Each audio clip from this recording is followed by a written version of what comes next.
बिस्मिल्लाहिर्रहमानिर्रहीम। अस्सलाम वालेकुम वीवर्स। आज मैं आपके साथ आलू के गोल पकौड़ों की रेसिपी शेयर करूंगी। उसके लिए मैंने लिए हैं ये आलू, और आलू आपने कैसे कटिंग करने हैं वो मैं आपको बताऊंगी। इस तरह आपने ऊपर से आलू नहीं कटिंग करने, इस तरह नहीं कटिंग करने। हम आलू करेंगे इस तरफ से कटिंग। इससे ये होगा कि पकौड़ों का साइज़ बड़ा बनेगा।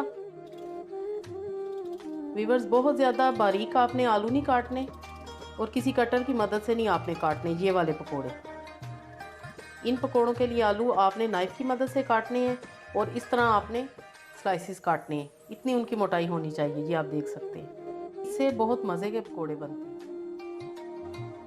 आलू हमने कट कर लिए हैं, और अब मैं बेसन लूँगी और बैटर इसका तैयार करूँगी। इसका बैटर आपने गौर से देखना है।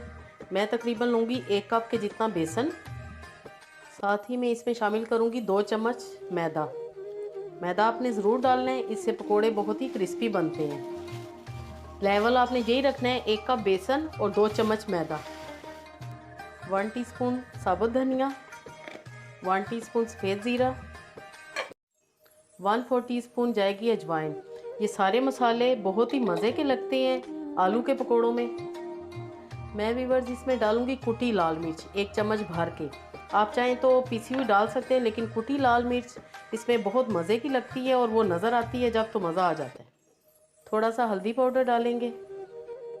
1 टीस्पून इसमें मैंने नमक ऐड किया है, आप अपने टेस्ट के मुताबिक डाल सकते हैं। 1 चम्मच के जितनी हम इसमें डालेंगे कसूरी मेथी, जिससे पकौड़ों का मज़ा आ जाएगा। थोड़ा सा डालेंगे हरा धनिया। बस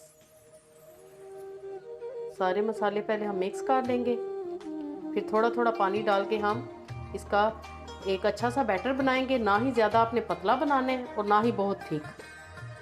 अगर पतला बनाएंगे तो वो आलूओं के साथ लगेगा नहीं, और मोटा बनाएंगे तो वो उससे पकोड़े आपके सोगी बनेंगे, क्रिस्पी नहीं बनेंगे। थोड़ा थोड़ा करके हम पानी इसमें शामिल करेंगे।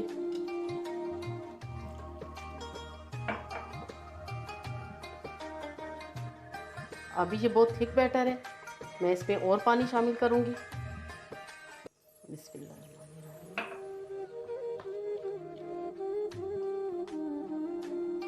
इसी तरह आपने स्मूथ सा बैटर तैयार करना है। मेरे ख्याल में अब इसमें पानी की ज़रूरत नहीं, और आप ये देख सकते हैं ये इस तरह होना चाहिए। बैटर हमारा रेडी हो चुका है। सिर्फ 5 मिनट में इसको रेस्ट दूंगी, फिर हम पकोड़े बनाएंगे। 5 मिनट के बाद मैं अब पकोड़े बनाने स्टार्ट करने लगी हूँ। ऑयल मैंने कढ़ाई में डाल दिए। इस तरह आपने एक एक आलू उठाना है और इस बैटर में डिप करना है और डालते जाना है। एक साथ आपने आलू नहीं इसमें शामिल कर देने, उससे ये होगा कि आपका बैटर पतला हो जाएगा और पकोड़े अच्छे नहीं बनेंगे।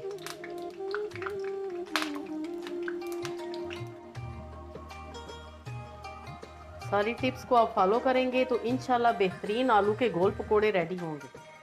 वीवर्स, एकदम से आपने पकोड़े डालते साथ ही बीच में चम्मच नहीं चलाना, उससे बैटर उतर जाता है। थोड़ी देर इनको फ्राई होने दें, फिर हम इनको टर्न करेंगे। अब मैं इनको टर्न करूंगी। बहुत ही मज़े की खुशबू आ रही है इस वक्त। अफ्तारी का टाइम भी करीब है, और माशाल्लाह आलू के गोल पकोड़े बन रहे हैं, जो कि सभी के फेवरेट हैं। पकोड़े हमारे फ्राई हो चुके हैं, और आप देखिए कि कितना खूबसूरत गोल्डन कलर आया है। अब मैं इनको निकालूंगी। अच्छी तरह आपने ऑयल निकाल के इनको प्लेट में निकालना है।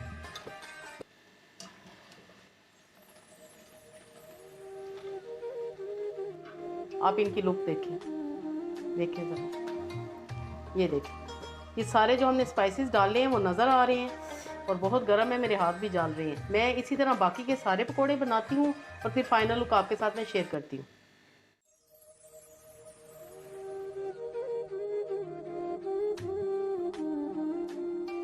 जी तो माशाल्लाह अल्हम्दुलिल्लाह तैयार हैं बहुत ही क्रिस्पी आलू के गोल पकोड़े। बनाएं और इंजॉय करें। अल्लाह पाक आपके दस्तरखान को हमेशा वसी रखे। Thanks for watching. अगली वीडियो तक के लिए अल्लाह हाफिज़।